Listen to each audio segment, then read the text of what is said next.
قرآن مجید کے آغاز میں اللہ تعالیٰ فرماتے ہیں الحمدللہ رب العالمین، تمام تعریف اللہ کے لیے ہے۔ کون؟ اللہ، رب العالمین، جو رب ہے تمام جہانوں کا۔ رب، ہاں رب کون ہوتا ہے؟ رب وہ جو ہمارا خالق ہے، صرف ہمارا نہیں بلکہ تمام کائنات کا، وہ جو سب کا مالک ہے، جس نے صرف پیدا نہیں کیا بلکہ وہ ان سب کا مالک بھی ہے، اور پھر صرف مالک ہی نہیں بلکہ ان کا مدبر بھی ہے، ہر چیز کو رزق دے رہا ہے، ہر چیز کی رہنمائی کرنے والا ہے، سب تعریف اسی کے لیے ہے۔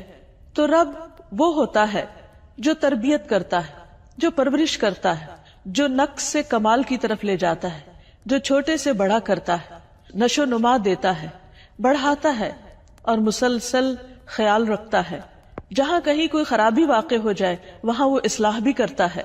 وہ رب صرف انسانوں کا نہیں، حیوانوں کا نہیں، بلکہ تمام مخلوقات کا پیدا کرنے والا ہے، اور ان تمام کی ہدایت اور اصلاح کا کام بھی کرتا ہے۔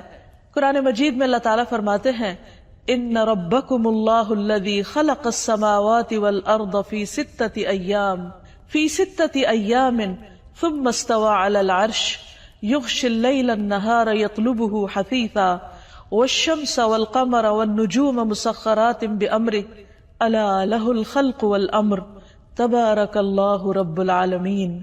بے شک تمہارا رب اللہ ہے جس نے آسمانوں اور زمین کو 6 دن میں پیدا کیا، پھر وہ عرش پر بلند ہوا، رات کو دن پر اڑا دیتا ہے، یعنی رات دن پر چھا جاتی ہے تو ہر طرف اندھیرا ہو جاتا ہے، جو تیز چلتا ہوا اس کے پیچھے چلا آتا ہے، اور سورج اور چاند اور ستارے اسی نے پیدا کیے، اس حال میں کہ سب اسی کے حکم کے تابع ہیں، وہی ان سب کو کنٹرول کر رہا ہے۔ سن لو، پیدا کرنا اور حکم دینا اسی کا کام ہے، بہت برکت والا ہے اللہ جو سارے جہانوں کا رب ہے، جو ہر آن اپنی تخلیق کے اندر، اپنی مخلوقات کے اندر وسعت پیدا کر رہا ہے، وہی جو زندگی دیتا ہے، وہی جو موت دیتا ہے، وہی جو ان سب کو انسانوں کے فائدے کا بناتا ہے۔ تو ہمارا ایمان ہے اس ذات پر، ہم اس کو اپنا رب مانتے ہیں، صرف ہم ہی نہیں پوری کائنات اس کو اپنا رب مانتی ہے۔ تو اللہ جو رب العالمین ہے، ہمیں اس کا حق ادا کرنا ہے، اس کو اپنا آقا سمجھنا ہے، اس کی اطاعت کرنا ہے، اس کی عبادت کرنا ہے، کیونکہ یہ اس کا حق ہے۔ عام روزمرہ زندگی میں ہم دیکھتے ہیں کہ اگر ہم پر کوئی تھوڑا سا بھی احسان کرتا ہے، مثلا آپ کسی راستے پر بیٹھے ہوئے اور آپ کو پیاس لگی ہے، کوئی راہ گزرتا شخص آپ کے چہرے سے پہچان لیتا ہے کہ آپ پیاسے ہیں، اگر وہ چلتے ہوئے پانی کی ایک بوتل آپ کو تھما کر چلا جاتا ہے تو آپ کے دل کا اس وقت کیا حال ہوگا؟ آپ اس کی طرف کس نگاہ سے دیکھیں گے؟ آپ کے دل میں کیسے جذبات پیدا ہوں گے؟ خود بخود آپ کا دل چاہے گا کہ آپ اس کا شکریہ ادا کریں، آپ اس کے لیے دعا کریں، حالانکہ آپ اس کو جانتے نہیں، آپ اس کو پہچانتے نہیں، اس کی پہچان صرف یہ ہے کہ اس نے پیاس کے وقت آپ کو پانی پلایا۔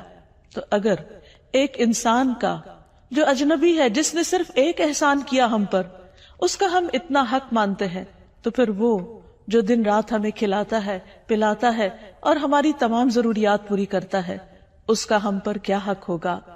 اس کا حق یہ ہے کہ ہم اس کو پہچانیں، اس کی صفات کو جانیں، ان کو مانیں، ان کو اکنالج کریں، اور جو کچھ وہ کرتا ہے اس کو اپریشیٹ کریں، اس کا شکر ادا کریں، اس کے آگے جھک جائیں، ہر آن ہر لمحہ اپنے دل میں اس کو یاد کریں، اور صرف دل ہی میں نہیں، زبان پر بھی اس کے شکر کے الفاظ اور اس کی عبادت کے اظہار کے طور پر جو وہ ہم سے چاہتا ہے وہ کہنے والے بنے، اور پھر اپنی ساری زندگی کو اس کے حکم کے تابع کر لیں۔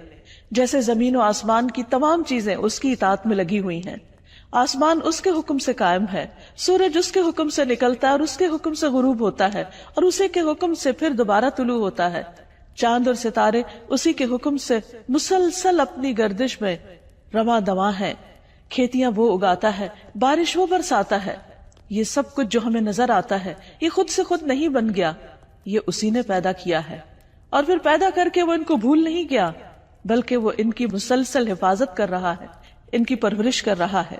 تو اللہ سبحانہ وتعالی نے قرآن مجید میں اپنا سب سے پہلا تعارف رب ہی کے حوالے سے کیا ہے کہ الحمدللہ رب العالمین، قرآن مجید میں یہ نام بہت کثرت کے ساتھ استعمال ہوا ہے، تقریباً 900 بار یہ لفظ آتا ہے اور مختلف معنوں میں آتا ہے، مختلف مقامات پر آتا ہے، کیونکہ یہ صفت وہ صفت ہے، یہ نام وہ نام ہے کہ جس کے اندر بہت سی صفات اکٹھی ہو گئی ہیں بیک وقت۔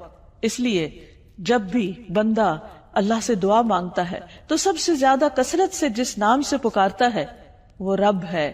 قرآن مجید کی بہت سی دعائیں ربنا یا ربی سے شروع ہوتی ہیں، کیونکہ انسان جب اللہ سبحانہ وتعالیٰ کے انعامات کو اور احسانات کو یاد کرتا ہے تو خود بخود اس کے منہ سے یا رب نکلتا ہے، یا ربی نکلتا ہے، اور ایسا ہونا بھی چاہیے، اس لیے کہ جس نے ہمیں پیدا کیا، جو ہمارا اصل مالک ہے، اس سے زیادہ ہمارا خیال رکھنے والا اور کون ہو سکتا ہے، جو صرف ہمارے ظاہر کو نہیں ہمارے باطن کو بھی جانتا ہے، جو ہمارے کہے بغیر ہماری ضروریات کو پہچانتا ہے، وہی ہے ہمارا رب۔ رسول اللہ صلی اللہ علیہ وسلم بھی اپنے رب کو ربی یا ربنا کہہ کر پکارتے تھے، اور بہت سی دعاؤں میں اس کا ذکر ملتا ہے۔ پھر اسی طرح مختلف احادیث میں آپ صلی اللہ علیہ وسلم نے اللہ سبحانہ تعالیٰ کو رب کہہ کر پکارا ہے۔ رب چونکہ پرورش کرتا ہے، مختلف چیزوں کی اصلاح کرتا ہے، تمام معاملات کو سنبھالتا ہے، تو وہ اپنے بندوں پر بھی بہت مہربان ہے۔ حدیث میں آتا ہے رسول اللہ صلی اللہ علیہ وسلم نے فرمایا، ہمارا رب تبارک و تعالی ہے، ہر رات کو آسمانی دنیا پر آتا ہے، جب رات کا آخری تہائی حصہ باقی رہ جاتا ہے وہ کہتا ہے کوئی جو مجھ سے دعا کرے تو میں اس کی دعا قبول کروں، ہے کوئی جو مجھ سے مانگے تو میں اسے بخش دوں یعنی عطا کروں، اور ہے کوئی جو مجھ سے بخشش مانگے، اپنے گناہوں کی معافی مانگے تو میں اس کے گناہ معاف کر دوں۔ یہ ہے وہ رب جو ہماری ہر ضرورت، نہ صرف یہ کہ مادی ضروریات بلکہ ہماری روحانی ضروریات، ہماری جذباتی ضروریات بھی پوری کرنے والا ہے۔ اس وقت جب سب سو رہے ہوتے ہیں، اس وقت جب سب غافل ہوتے ہیں، وہ رب جاگ رہا ہوتا ہے اور وہ اپنے بندوں کی دعائیں، آہیں، مناجات اور پکار کو سنتا ہے، اور پھر وعدہ کرتا ہے کہ میں تمہیں عطا کروں گا۔ پھر اسی طرح وہ بندوں کے اعمال کی نگرانی بھی کرتا ہے۔ رسول اللہ صلی اللہ علیہ وسلم نے فرمایا، ہمارے رب کو 2 قسم کے آدمی بہت اچھے لگتے ہیں، ایک وہ جو اپنے بستر اور لحاف، اپنے گھر والوں، اپنے محلے والوں کو چھوڑ کر نماز کے لیے نکلتا ہے، تو اللہ تعالیٰ فرماتے ہیں، اے میرے فرشتوں، میرے اس بندے کو دیکھو جو اپنے بستر، لحاف، اپنے گھر والوں اور محلے والوں کو چھوڑ کر نماز کے لیے آیا ہے، میرے پاس موجود نعمتوں کی رغبت میں اور میرے ہاں موجود سزا کے خوف میں، یعنی یہ بندہ مجھ سے امید بھی رکھتا ہے اور مجھ سے ڈرتا بھی ہے۔ دوسرا وہ آدمی جو جہاد کے لیے نکلا، جب لوگ شکست کھا کر سب بھاگ نکلے تو اسے معلوم تھا کہ میدان جنگ سے فرار کا کتنا بڑا نقصان ہے، اس کی سزا کیا ہے اور واپس لوٹ جانے میں کیا ثواب ہے، چنانچہ وہ واپس آ کر لڑتا رہتا ہے یہاں تک کہ اس کا خون بہا دیا جاتا ہے، اور یہ عمل بھی وہ صرف میری نعمتوں کے شوق میں کرتا ہے، میری سزا کے خوف سے کرتا ہے۔ تو اللہ تعالیٰ اپنے فرشتوں سے فرماتے ہیں، میرے اس بندے کو دیکھو جو میری نعمتوں کے شوق اور سزا کے خوف سے واپس آیا ہے اور اس کا خون بھی بہا دیا گیا ہے۔ ایسا شخص بھی اپنے رب کا بہت محبوب ہوتا ہے۔ اس حدیث سے پتہ چلتا ہے کہ اللہ سبحانہ وتعالی اپنے بندوں کے اعمال پر خوب نظر رکھتا ہے، یعنی جس وقت ایک بندہ اپنے گھر سے اٹھتا ہے، قدم باہر رکھتا ہے، مسجد کی طرف چلتا ہے، تو وہ اپنے رب کی نگاہ میں ہوتا ہے۔ یہی ہے رب کا رب ہونا، کہ وہ مسلسل اپنی نگاہوں میں رکھتا ہے اپنے بندے کو۔ پھر یہ کہ رب صرف بندوں کے اعمال کی نگرانی ہی نہیں کرتا، صرف وہ دیکھتا ہی نہیں کہ میرا کون بندہ کیا کر رہا ہے، بلکہ وہ ان کے اعمال کی بھی پرورش کرتا ہے۔ بندوں کی پرورش تو کرتا ہی ہے، بندوں کو تو بڑھاتا ہے، بندوں کے رزق کا انتظام تو کرتا ہے، لیکن وہ ان کے اعمال کو بھی بڑھاتا ہے۔ ایک حدیث میں آتا ہے کہ جو مسلمان بھی اپنی پاک کمائی سے کوئی چیز صدقہ کرتا ہے اور آسمان کی طرف صرف پاک ہی چڑھتا ہے، وہ صدقہ گویا رحمان عز و جل کی ہتھیلی پر رکھا جاتا ہے۔ سوچئے، جب ہم کسی کو کچھ دیتے ہیں تو یہ سمجھتے ہم شاید کسی انسان کے ہاتھ پر رکھ رہے ہیں، لیکن اگر وہ پاک کمائی میں سے ہوتا ہے تو وہ آسمان کی طرف چڑھ جاتا ہے اور اللہ سبحانہ وتعالی اسے اپنے ہاتھ میں لے لیتا ہے، پھر اس کو بڑھاتا ہے، پھیلاتا ہے۔ جس طرح تم میں سے کوئی اپنے گھوڑے کے بچے یا پچیرے کو پالتا ہے، اس کی نشو نما کرتا ہے، اس کی تربیت کرتا ہے، اس کو بڑا کرتا ہے، یہاں تک کہ وہ ایک کھجور ایک پہاڑ کے برابر ہو جاتی ہے۔ یعنی اللہ سبحانہ وتعالی نہ صرف یہ کہ اپنے بندوں سے پیار کرتا ہے، بلکہ بندوں کے اعمال کی بھی نہ صرف یہ کہ خبر رکھتا ہے بلکہ ان کی بھی افزائش کرتا ہے، ان کو بھی بڑھاتا رہتا ہے۔ پھر اسی طرح جو شخص اپنے معاملات اپنے رب کے سپرد کر دیتا ہے، یہ سوچ کر، یہ جان کر کہ میرا رب مجھے ضائع نہیں کرے گا، میرے معاملات کی خوب نگرانی کرے گا، میری مشکلات کو آسان کرے گا، تو رب اس کی امید کو توڑتا نہیں۔ ہم دیکھتے ہیں کہ کس طرح حضرت مریم کی والدہ نے اپنی بچی کو اپنے رب کے سپرد کیا۔ جب وہ پیدا ہوئی تو اس کا پورا واقعہ قرآن مجید میں آتا ہے، سورۃ آل عمران میں، فَلَمَّا وَضَعَتْهَا قَالَتْ رَبِّ إِنِّي وَضَعْتُهَا أُنثَىٰ وَاللَّهُ أَعْلَمُ بِمَا وَضَعَتْ وَلَيْسَ الذَّكَرُ كَالْأُنثَىٰ وَإِنِّي سَمَّيْتُهَا مَرْيَمَ وَإِنِّي أُعِيذُهَا بِكَ وَذُرِّيَّتَهَا مِنَ الشَّيْطَانِ الرَّجِيمِ فَتَقَبَّلَهَا رَبُّهَا بِقَبُولٍ حَسَنٍ وَأَنبَتَهَا نَبَاتًا حَسَنًا وَكَفَّلَهَا زَكَرِيَّا كُلَّمَا دَخَلَ عَلَيْهَا زَكَرِيَّا الْمِحْرَابَ وَجَدَ عِندَهَا رِزْقًا قَالَ يَا مَرْيَمُ أَنَّىٰ لَكِ هَٰذَا قالت هو من عند اللہ ان اللہ یرزق من یشاء بغیر حساب۔ پھر جب بچی پیدا ہوئی تو کہنے لگی، اے میرے رب، اپنے رب کو پکارا، میرے ہاں تو لڑکی پیدا ہوئی ہے، حالانکہ جو کچھ اس نے جنا اسے اللہ خوب جانتا تھا، اور لڑکا لڑکی کی طرح نہیں ہوتا۔ اب میں نے اس کا نام مریم رکھ دیا، اور اس کو اور اس کی اولاد کو شیطان مردود سے بچا کر تیری پناہ میں دیتی ہوں۔ بس اس کے رب نے اسے اچھی قبولیت کے ساتھ قبول کر لیا۔ یعنی رب صرف اعمال ہی قبول نہیں کرتا، بندوں کی نیتیں بھی قبول کرتا ہے، ان کے ارادے اور ان کے شوق کی بھی قدردانی کرتا ہے، اور اس کو بھی آگے بڑھاتا ہے، اور اس میں بھی برکت پیدا کرتا ہے۔ تو رب نے اس بچی کو قبول کر لیا اور اچھی نشو نما کے ساتھ اس کی پرورش کی، یعنی اس کی پرورش کا خود بندوبست کیا، اور زکریا علیہ السلام کو اس کا کفیل بنا دیا۔ جب کبھی زکریا اس کے پاس عبادت خانے میں داخل ہوتے، حالانکہ کفالت زکریا علیہ السلام کر رہے تھے، لیکن ان کے پاس یعنی مریم علیہ السلام کے پاس کوئی نہ کوئی کھانے کی چیز پاتے تو پوچھتے، اے مریم یہ کہاں سے آیا؟ بظاہر بیرونی اسباب تو کچھ بھی نہیں تھے۔ وہ کہتی، یہ اللہ کے پاس سے، اللہ اس رزق کا بندوبست کرتا ہے، بے شک اللہ جسے چاہتا ہے بغیر حساب کے رزق دیتا ہے۔ آپ سوچئے کہ یہ حضرت مریم کی والدہ کا اخلاص تھا، ان کی نیت تھی، ان کی اللہ رب العالمین کے لیے محبت تھی، قربانی تھی، ان کا ایک عمل صالح تھا، ایک شوق اور جذبہ تھا اپنی اولاد کو اللہ کی خدمت میں وقف کرنے کا۔ تو اللہ سبحانہ وتعالیٰ نے کس طرح اس کو قبول کیا اور خود اس کی پرورش کا ذمہ لے لیا۔ یہ ہے اللہ ہمارا رب۔ جب انسان اس پر مکمل بھروسہ کرتا ہے، اس پر توکل کرتا ہے، تو وہ اس کو کافی ہو جاتا ہے۔ پھر یہاں یہ بھی یاد رہے کہ اللہ سبحانہ وتعالیٰ جو ہمارا رب ہے، وہ اکیلا ہی اس پوری کائنات کو وجود میں لایا ہے، کوئی اس کا شریک نہیں ہے، اور وہ اکیلا ہی سارا نظام چلا رہا ہے۔ اس کو اس کائنات کا نظام چلانے میں کسی انسان اور کسی فرشتے اور کسی نیک بزرگ کی ضرورت نہیں۔ اس پوری کائنات کا خالق وہی، الا لہ الخلق والامر، اور حکم بھی اسی کا چلتا ہے، وہی مدبر ہے۔ تو اسی لیے رب کے 3 معروف معنی کیے جاتے ہیں کہ وہ جو خالق ہے، وہ جو مالک ہے، اور وہ جو مدبر ہے۔ یعنی نہ صرف یہ کہ اس نے پیدا کیا اور مالک ہے، بلکہ وہ ان کی تدبیر بھی کر رہا ہے، ان سب کا نظام بھی چلا رہا ہے۔ ہوائیں اس کے حکم سے چلتی ہیں، بادل اس کے حکم سے اٹھتے ہیں، بارش اس کے حکم سے برستی ہے، زمین اس کے حکم سے پیداوار اگاتی ہے، اور جب اس کا اذن نہیں ہوتا، پھل نہیں آتا، یا اس طرح نہیں آتا جس طرح انسان چاہتا ہے، تو سب کچھ اسی کے اذن سے ہو رہا ہے۔ ایک ایک چیز، ایک ایک پھول، ایک ایک پتی، اور ایک ایک ٹہنی اور ایک ایک شاخ، اور اس کے اندر جو رنگ اور شیڈز اور جو کچھ بھی ہے، ان سب کی تدبیر، پلاننگ خود اس نے فرمائی۔ اور پھر کس طرح ہر سال خزاں کے موسم میں پتے جھڑ جاتے ہیں، ان پر موت آ جاتی ہے، اور پھر کس طرح دوبارہ ان مردہ پودوں کو دوبارہ زندہ کر دیتا ہے، اور پھر ہر چیز کا انتظام اس احسن طریقے سے کیا کہ مثلا صحرا کے اندر جو پودے اگتے ہیں ان کا انداز کچھ اور ہے، ان کی گہری زمین میں اتری ہوئی جڑیں ہوتی۔ یہ ساری پلاننگ کس نے کی کہ کس جگہ کیسے پودے اگیں گے؟ وہ جڑیں زمین کے اندر دور ڈیپ روٹیڈ اس لیے ہوتی ہیں تاکہ جب بارشیں نہ برسے اور ہر طرف خشک سالی ہو تو زمین کے اندر کی تری سے وہ رزق حاصل کر سکے۔ اسی طرح جہاں بارشیں زیادہ ہوتی ہیں وہاں اور طرح کی نباتات اور پیداوار ہوتی ہے۔ یہ سب کچھ صرف ایک اکیلا رب ہی کر رہا ہے، اور کوئی اس کے ساتھ نہ تخلیق میں شریک ہے اور نہ نظام چلانے میں شریک ہے، اور نہ ہی بندوں کی پرورش میں کوئی اور شریک ہے۔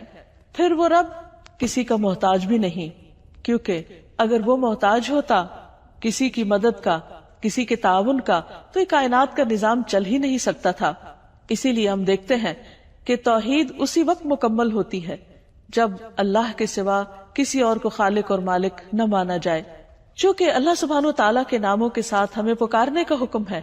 اللہ تعالیٰ فرماتے ہیں وَلِلَّهِ الْأَسْمَاءُ الْحُسْنَى فَادْعُوهُ بِهَا، کہ اللہ کے لیے ہیں اچھے اچھے نام، ان ناموں کے ذریعے تم اس کو پکارو، یعنی اس سے دعائیں مانگو، کیونکہ دعا عبادت ہے اور عبادت کے لیے ہمیں پیدا کیا گیا ہے، اور جب ہم اس کو پکارتے ہیں تو یہ پکارنا اس کو پسند آتا ہے اور وہ ہم سے راضی ہوتا ہے، خوش ہوتا ہے، اور خصوصاً جب اس کے ناموں کے ساتھ اس کو پکارا جائے، اس کی صفات کے ساتھ اس کو پکارا جائے تو یہ قبولیت کا ذریعہ بنتا ہے، کیونکہ ہر پکارنے والا یہ چاہتا ہے کہ اس کی پکار سن لی جائے، اس کی دعا سن لی جائے، اس کی دعا قبولیت کا درجہ پا جائے۔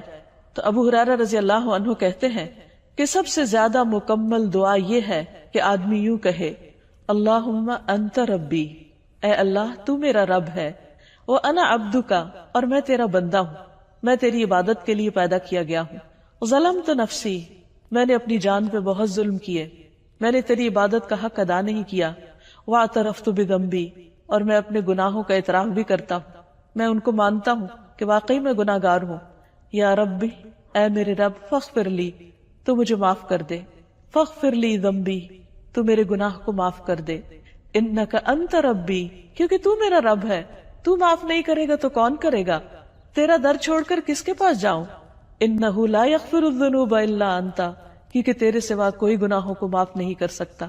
تو یہ نہایت خوبصورت دعا رسول اللہ صلی اللہ علیہ وسلم نے ہمیں سکھائی ہے، جو ہمارا اور رب کا رشتہ مضبوط کرتی ہے، رب کے ساتھ تعلق کو گہرا کرتی ہے، اور یوں محسوس ہوتا ہے جیسے ایک بندہ ہر طرف کی پریشانیوں اور دکھوں سے نکل کر اپنے رب کی بارگاہ میں اس کی جناب میں سرگوشیاں کر رہا ہے کہ یا رب بس تو ہی میرا ہے، اس لیے کہ تیرے سوا اور کوئی نہیں جو میری اس حالت کو سمجھ بھی سکے، کیونکہ بعض اوقات انسان کے اوپر ایسا دکھ اور ایسی تکلیف ہوتی ہے کہ دوسرے لوگ اظہار ہمدردی کرتے بھی رہے تو وہ اس کے لیے کچھ کر نہیں سکتے، خاص طور پر جب بندے کو یہ احساس ہوتا ہے کہ اس نے اپنے منعم، اپنے محسن، اپنے رازق، اپنے خالق، اپنے مالک اور سب کچھ دینے والے کا حق ادا نہیں کیا۔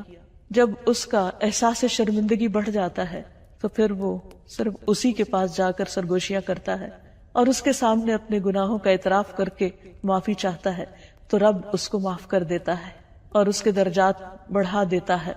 ہم دیکھتے ہیں کہ اللہ کے جلیل القدر پیغمبروں نے بھی اس نام کے ساتھ اپنے رب کو پکارا۔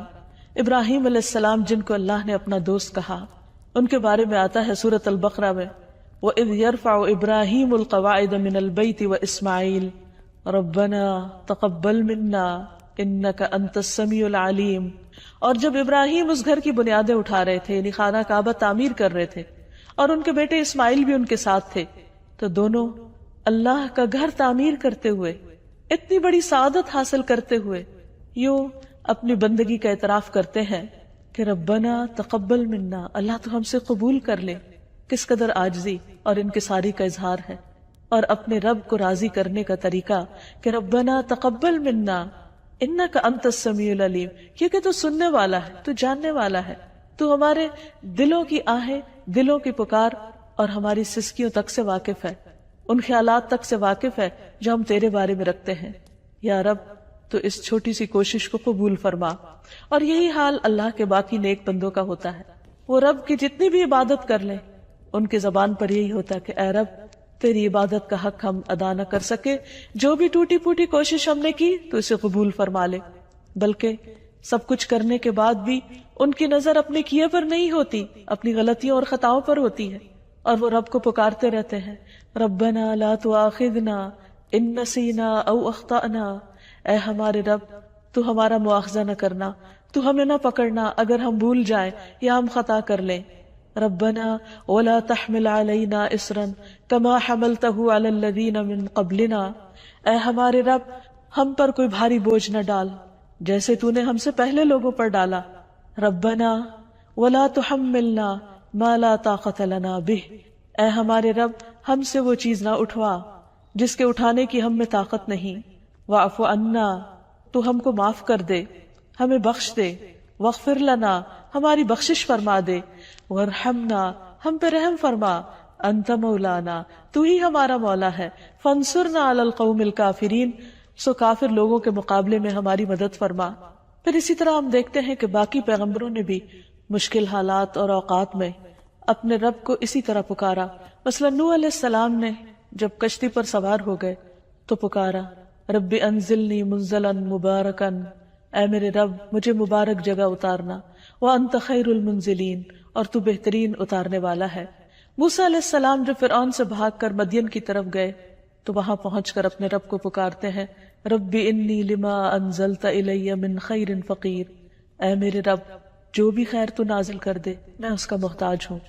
اتنے جلیل القدر پیغمبر اپنے دکھ اور تکلیف کے عالم میں جب اپنے خالق و مالک کو پکارتے ہیں تو انہی الفاظ میں اے میرے رب، اے جس نے مجھے پیدا کیا، جس نے مجھے رزق دیا، جس نے مجھے سکھایا، جس نے مجھے تعلیم دی، جس نے میری رہنمائی کی، مجھے ہدایت دی، مجھے اپنی پہچان کرائی، وہی اس مشکل کے وقت میں میری مدد فرمائے. نبی صلی اللہ علیہ وسلم نے جس استغفار کو سید الاستغفار کہا ہے اس میں بھی اللہ کے رب ہونے کا اقرار ہے. اللہم انت ربی، اے اللہ تو میرا رب ہے. لا الہ الا انت، تیرے سوا کوئی معبود نہیں. خلقتنی، تو نے ہی مجھے پیدا کیا ہے، یعنی تو میرا رب ہے، تو نے ہی مجھے پیدا کیا. وانا عبدک، اور میں تیرا بندہ ہوں، یعنی تو رب ہے، تو آقا ہے، تو مالک ہے، تو حاکم ہے، تو الہ ہے، اور میں عاجز بندہ. سوچئے یہ کون کہہ رہا ہے؟ اللہ کے رسول صلی اللہ علیہ وسلم تمام انسانیت کے سردار ہیں، جو تمام پیغمبروں کے سردار ہیں، جو انسانیت میں سب سے اعلیٰ و عرفہ مقام رکھتے ہیں. ان کی بندگی کے اظہار کو دیکھیے کہ کس طرح اپنے رب کو پکارتے ہیں. وَأَنَا عَبْدُكَ، میں تیرا بندہ ہوں. وَأَنَا عَلَىٰ عَهْدِكَ وَوَعْدِكَ مَا اسْتَطَعْتُ، اور میں تیرے عہد اور وعدے پر جتنی مجھ میں استطاعت ہے قائم ہوں. اعوذ بک من شر ما صنعت، میں تیری پناہ چاہتا ہوں اس شر سے جو میں نے کیا. ابوء لک بنعمتک علی، تیری جو بھی نعمتیں مجھ پر ہیں میں ان کا اعتراف کرتا ہوں. یہ ہے ایک بندے اور رب کا تعلق. وابوء لک بذنبی، اور میں تیرے سامنے اپنے گناہوں کا اعتراف کرتا ہوں. فاغفر لی، تو مجھے معاف کر دے، تو مجھے بخش دے. فانہ لا یغفر الذنوب الا انت، کیونکہ تیرے سوا گناہوں کو کوئی نہیں بخش سکتا. اسی طرح ایک بندہ مومن جب اپنے رب کو پہچان لیتا ہے تو اپنے سارے امور اسی کے حوالے کر دیتا ہے. سارے دن کے کام کاج میں تو اپنے رب کو یاد کرتا ہی ہے. جب سونے کے لیے جاتا ہے تو اپنے آپ کو اپنے رب کے حوالے کر دیتا ہے، کیونکہ اسے نہیں معلوم کہ سونے کے بعد دوبارہ اس کو جی اٹھنا نصیب ہو یا نہ ہو، کیونکہ دوبارہ اٹھنا بھی رب کے اذن ہی سے ہے. نبی صلی اللہ علیہ وسلم نے فرمایا جب تم میں سے کوئی شخص اپنے بستر پر جائے تو اپنا بستر جھاڑے، اس لیے کہ وہ نہیں جانتا کہ اس کے پیچھے کیا چیز اس میں داخل ہو گئی. پھر کہے بسمک ربی وضعت جنبی وبک ارفعہ ان امسکت نفسی فارحمها وان ارسلتها فاحفظها بما تحفظ به عبادك الصالحین. اے میرے رب، اے میرے رب، تیرے ہی نام سے میں نے اپنا پہلو رکھا، تیری ہی مدد سے میں خود کو اٹھاؤں گا. اگر تو میری روح کو قبض کر لے تو اس پر رحم کر دینا، اور اگر اس کو چھوڑ دے تو اس کی حفاظت کرنا جیسے تو اپنے نیک بندوں کی حفاظت کرتا ہے. یہ ہے بندے اور رب کا حقیقی تعلق کہ بندہ اپنا سب کچھ اپنے رب کے حوالے کرتا ہے. اور یہ اس وقت ہوتا ہے جب بندہ اپنے رب کو پہچان لیتا ہے کہ حقیقت میں ہر چیز کی کیئر وہی کرتا ہے، وہی ہر چیز کو سنبھالنے والا ہے. نہ صرف یہ کہ انسان بلکہ ہم دیکھتے ہیں کہ کائنات کی ہر چیز اپنے رب کو پکارتی اور اپنے رب کو پہچانتی ہے. مثلاً وہ مشہور واقعہ جو قرآن مجید میں آتا ہے ہدہد کا، کہ کس طرح اس نے سلیمان علیہ السلام کو ایک قوم کی حالت آ کر بتائی کہ وہ اللہ کے سوا دوسروں کو پوچھتی ہے. اس نے کہا وہ اللہ کو چھوڑ کر سورج کو سجدہ کرتے ہیں، اور شیطان نے ان کے لیے ان کے اعمال خوبصورت بنا دیے ہیں اور انہیں اصل راستے سے روک دیا ہے، اس لیے وہ ہدایت نہیں پاتے. تاکہ وہ اللہ کو سجدہ نہ کرے جو آسمانوں اور زمین میں چھپی چیزوں کو نکالتا ہے اور جانتا ہے جو تم چھپاتے اور ظاہر کرتے ہو. اللہ وہ ہے جس کے سوا کوئی معبود نہیں اور جو رب ہے عرش عظیم کا. یہ ہدہد کہہ رہا ہے کہ اللہ کون ہے جو عرش عظیم کا رب ہے. تو سوچئے اگر ایک چھوٹا سا پرندہ اپنے رب کو پہچانتا ہے تو انسان کا کیا فرض بنتا ہے کہ وہ اپنے رب کو کس طرح پہچانے اور کتنی معرفت اس کی حاصل کرے. اسی طرح جنت اور جہنم بھی اپنے رب کو پکارتے ہیں. رسول اللہ صلی اللہ علیہ وسلم نے فرمایا جہنم نے اپنے رب کی حضور شکایت کی اور کہا اے میرے رب میرے بعض حصے بعض کو کھا رہے ہیں. یعنی آگ اتنی شدید ہے کہ ایک حصہ دوسرے کو کھا رہا ہے. تو اللہ تعالیٰ نے اسے 2 سانسوں کی اجازت دی, ایک سانس سردی میں اور ایک گرمی میں. تم انتہائی گرمی اور انتہائی سردی جو موسموں میں دیکھتے ہو تو اس کا یہی سبب ہے. اسی طرح رحم بھی رب کو پکارتا ہے. نبی صلی اللہ علیہ وسلم نے فرمایا رحم رحمان سے نکلا ہے جو قیامت کے دن آئے گا اور عرض کرے گا اے میرے رب, یعنی رحم بھی رب کہہ کے پکارے گا, مجھے توڑا گیا, مجھے کاٹا گیا, مجھ پہ ظلم کیا گیا, اے میرے رب میرے ساتھ برا سلوک کیا گیا. اللہ تعالیٰ اسے جواب دے گا کیا تو اس بات پر راضی ہے کہ میں اسے جوڑوں جو تجھے جوڑے اور اسے کاٹوں جو تجھے کاٹے. شیطان جو اللہ کا نافرمان ہے لیکن جب اللہ سبحانہ تعالیٰ سے ہم کلام ہوتا ہے تو رب کہہ کے پکارتا ہے. ابو سعید خدری سے مروی ہے کہ میں نے نبی صلی اللہ علیہ وسلم کو یہ فرماتے ہوئے سنا کہ شیطان نے کہا تھا کہ اے میرے رب مجھے تیری عزت کی قسم میں تیرے بندوں کو اس وقت تک گمراہ کرتا رہوں گا جب تک ان کے جسم میں روح رہے گی, یعنی مرتے دم تک. اور رب نے فرمایا مجھے اپنی عزت اور جلال کی قسم جب تک وہ مجھ سے معافی مانگتے رہیں گے میں انہیں معاف کرتا رہوں گا. اسی طرح ہم دیکھتے ہیں کہ زمین بھی اپنے رب کو پہچانتی ہے اور وہ بھی اپنے رب ہی کو پکارے گی قیامت کے دن. نبی صلی اللہ علیہ وسلم نے فرمایا جب تم میں سے کسی کی موت کسی زمین میں ہوتی ہے تو اسے وہاں جانے کی ضرورت پیش آ جاتی, اور جب وہ اپنے اس انتہائی مقام تک پہنچ جاتا ہے تو اللہ تعالیٰ اس بندے کی روح قبض کر لیتا ہے اور قیامت کے دن وہاں کی زمین کہے گی اے میرے رب تیری یہ امانت حاضر ہے. اسی طرح سورج بھی اپنے رب کو پکارتا ہے. ہر روز جب سورج اپنے آخری مقام پر غروب ہوتا ہے تو دوبارہ نکلنے کے لیے رب سے اجازت چاہتا ہے, کہتا ہے یا رب ان مسیری بعید, اے میرے رب میرا سفر بہت لمبا ہے. لیکن انسان کے بارے میں اللہ سبحانہ تعالیٰ شکوہ کرتے ہیں کہ ان الانسان لربہ لکنود, کہ بے شک انسان اپنے رب کا بڑا ہی ناشکرا ہے. وَإِنَّهُ عَلَى ذَلِكَ لَشَهِيدٌ, اور انسان اس بات پر خود گواہ بھی ہے کہ وہ رب کا حق ادا نہیں کرتا, اس کی ساری نعمتیں استعمال کرتا ہے, کھانا پینا باقی تمام ضروریات حتیٰ کہ نیند اور زندگی میں چلنا پھرنا یہ سب کچھ رب کے دیے ہی سے ہو رہا ہے. لیکن ان میں سے کتنی چیزوں کو بندہ اپنے رب کی مرضی کے مطابق استعمال کرتا ہے. یہی تو دراصل ناشکرا پن ہے کہ نعمتیں کسی نے دی اور استعمال کسی اور کی خوشی میں ہو رہی ہیں, یا اپنے نفس کی یا شیطان کی, جب بندہ اپنے رب کی نافرمانی کرتا ہے. اور فرمایا وَإِنَّهُ لِحُبِّ الْخَيْرِ لَشَدِيدٌ, وہ مال کی محبت میں بڑا سخت ہے. یعنی جتنی محبت اپنے رب سے کرنی چاہیے اس سے بڑھ کر وہ اپنے مال کے ساتھ محبت کرتا ہے, اس لیے کہ وہ اپنی زندگی کا بہترین حصہ, اپنے اوقات کا بہترین حصہ, اپنے دن کا بہترین حصہ مال کمانے میں زیادہ لگاتا ہے بنسبت رب کی عبادت کے. تب کرنے کا کام کیا ہے؟ ہمیں کیا کرنا چاہیے؟ ہمیں سب سے پہلے رب کا تعارف حاصل کرنا چاہیے, رب کو پہچاننا چاہیے. کیسے؟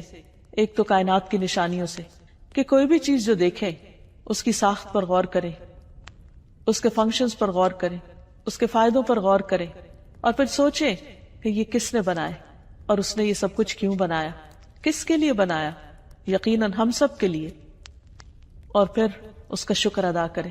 دوسرا طریقہ یہ ہے کہ اس کی کتاب کو پڑھیں, قرآن مجید کا مطالعہ کریں, اور اس میں رب کے جو کام بتائے گئے ہیں کہ رب کیا کچھ کرتا ہے اس کی معلومات حاصل کریں. پھر نبی صلی اللہ علیہ وسلم نے اپنے رب کے ساتھ کیسا تعلق قائم کیا اس کو جانیں, اور پھر اپنی زندگی میں اٹھتے بیٹھتے اپنے رب کو یاد کریں. جیسے ابراہیم علیہ السلام نے کہا تھا کہ رب العالمین کون ہے, میرا رب کون ہے, الذی خلقنی فہو یہدینی, کہ جس نے مجھے پیدا کیا پھر اسی نے مجھے ہدایت دی.